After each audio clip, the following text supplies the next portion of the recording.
That was a really big night for me because it was the first time I was nominated in the Best Actress category. Tonya being in the Oscars conversation was kind of like Tonya Harding making it to the Olympics. It was just kind of like everyone was like, how did you guys get here? This like little raggedy indie film that just came out at Toronto and now you're at the Oscars. So we definitely felt like the underdogs. It was fun. Computers are good for. Imagine that you're on a video game map, and how you get around depends on how good you are at doing math.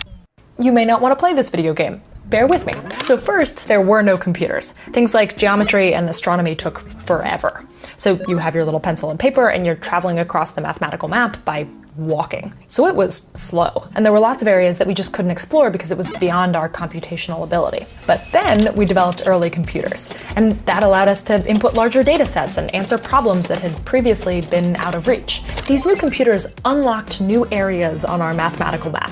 Instead of walking everywhere, we can now ride horses. We can get farther faster, and we can access areas that were previously inaccessible. But there were still parts of the map that our computers couldn't access. Luckily, computers just kept getting better, and they allowed us to solve more and more complex math problems. As a result, our virtual map has transformed.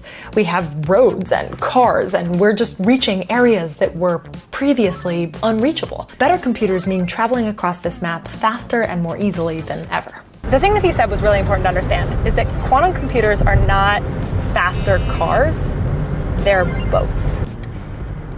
A boat is not necessarily better than a car.